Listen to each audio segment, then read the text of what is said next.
Salah satu keistimewaan Ramadan adalah karena di dalamnya terdapat satu malam yang mempunyai bobot khairun min alfi syahrin. Satu malam tetapi lebih baik daripada 1000 bulan.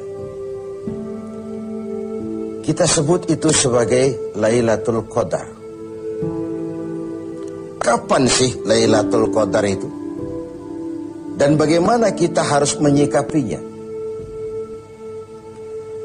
Sepakat sebagian besar para ulama berdasarkan riwayat dari hadis bahwa Lailatul Qadar itu jatuh pada malam-malam ganjil, salah satu dari malam-malam ganjil di 10 yang akhir dari bulan Ramadan.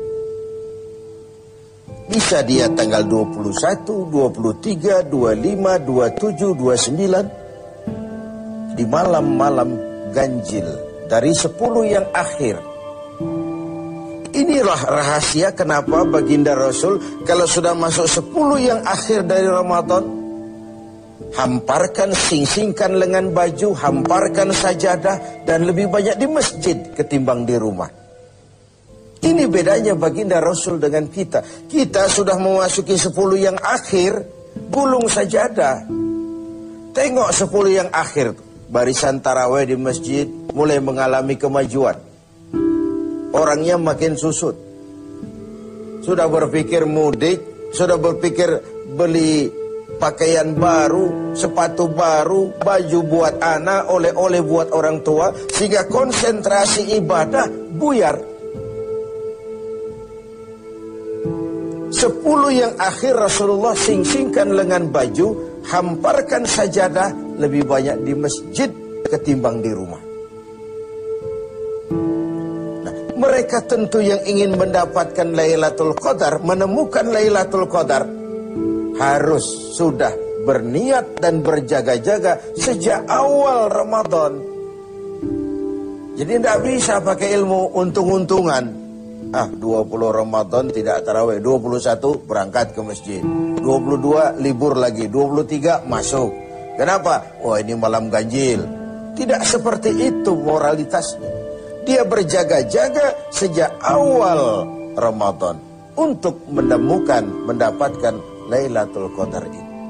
Bagaimana kita harus menyikapi Lailatul Qadar ini?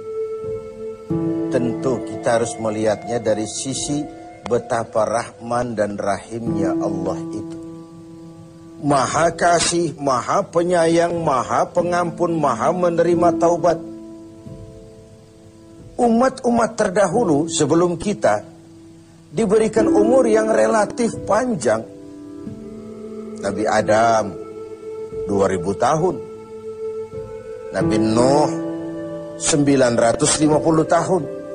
Rata-rata umatnya ya sekian itu umurnya. Jadi secara hitung dagang, kalau 300 tahun mereka bergelimang dosa, kan masih punya stok 400 tahun untuk bertaubat. Umpama hitung-hitungannya harus begitu. Kita umat Nabi Muhammad ini, umat terakhir ini, diberikan umur yang relatif pendek. Bahkan kalau mencontoh kepada Rasul, 63 tahun beliau wafat meninggalkan kita semua. 63 tahun.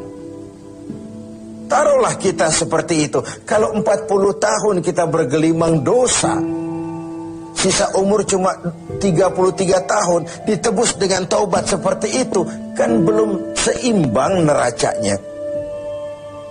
Apa dosa lalu harus tidak terampuni? Apa tidak ada peluang untuk melakukan pemutihan terhadap seluruh kesalahan yang pernah kita lakukan? Dari sisi inilah kita melihat makna Lailatul Qadar. Allah yang maha pengasih, Allah yang maha penyayang, seakan tidak langsung saja bilang, "Hei umat Islam, sekalipun umurmu relatif pendek, kau jangan pesimis, kau jangan skeptis. Sekalipun begitu banyak kesalahan kau lakukan, dosa kau tumpuk, dan umurmu relatif pendek, jangan sedih. Aku berikan kepadamu waktu dan tempat yang punya nilai spesifik. Waktu dan tempat yang punya nilai istimewa. Tugasmu memanfaatkan peluang yang diberikan itu. Itu sebabnya ada penggandaan nilai pahala. Sholat berjamaah pahalanya 27 kali lipat daripada sholat sendiri. Beribadah di hari Jumat mendapat tambahan pahala. Sholat di Masjidil Haram di Mekah 100.000 kali pahalanya ketimbang di masjid-masjid biasa. Itu tidak lalu berarti sudah sholat di sana lalu berhenti lagi sholat di mana-mana karena merasa sudah banyak stok, sudah punya banyak devisa. Bukan itu pengertiannya. Ada ruang dan waktu yang punya nilai istimewa. Kalau kita pandai memanfaatkannya, maka nilai lipat kelipatan dari ibadah kita itu diberikan oleh Allah Subhanahu wa ta'ala. Itulah sebabnya Allah menyediakan ada bulan istimewa Ramadan, ada hari istimewa Jumat, ada waktu istimewa sepertiga malam yang akhir, ada tempat istimewa Arafah, Mina, Multazam, Raudhah, Zamzam. Ada waktu yaitu Lailatul Qadar. Satu malam lebih baik dari 1000 bulan. 1000 bulan itu kan 83 tahun. Dan jarang orang sekarang yang mencapai umur 83 tahun. Yang kedua, kita harus melihat Lailatul Qadar ini dari perspektif kita sebagai manusia. Tidak ada orang yang tidak pernah salah. Sengaja atau tidak, kecil atau besar, khilaf atau terpaksa, setiap kita mesti pernah melakukan kesalahan. Ya kepada sesama manusia, ya juga kepada Allah.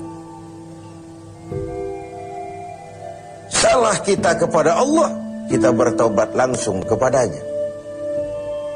Sampai-sampai di hadis kursi dikatakan, "Lau amiltumul khataya hatta mala'atis sama, summa nadimtum fataballahu alaikum." Kalaupun kamu berbuat dosa, penuh langit dengan dosamu, kemudian kamu menyesal, bertaubat, Allah pasti akan menerima taubat kamu.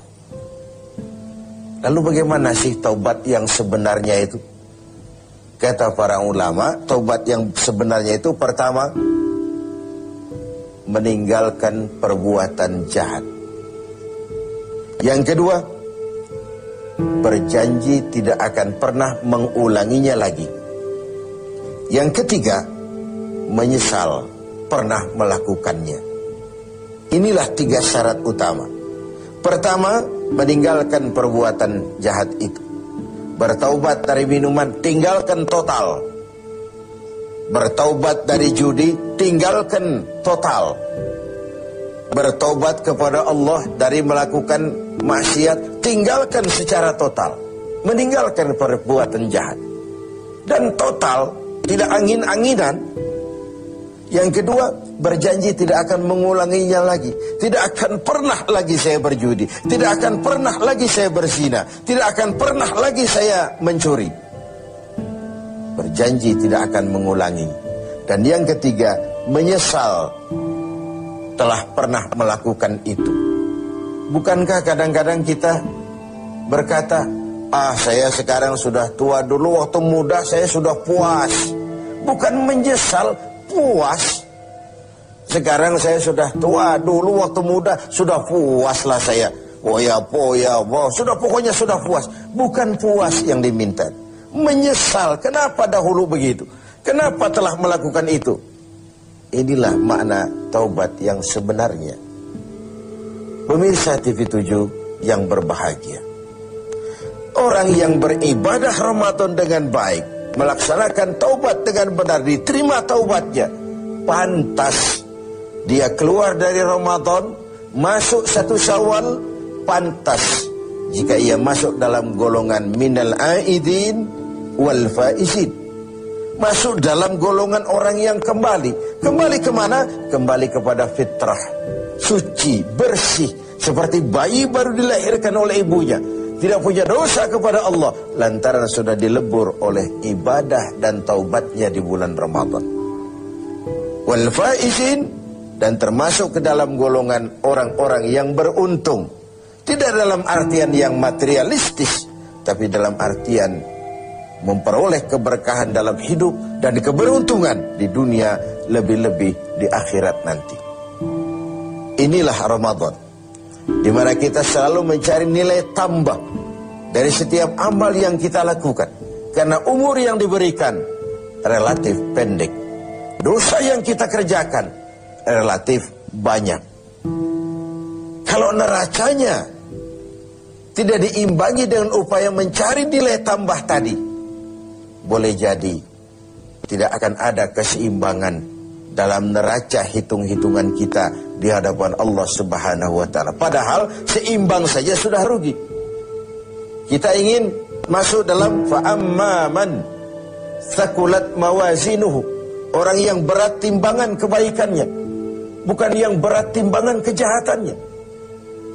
Adanya nilai keseimbangan ini akan membawa kita kepada keberuntungan di padang mahsyar kelak, di pengadilan Qadhi Rabbul Jalil.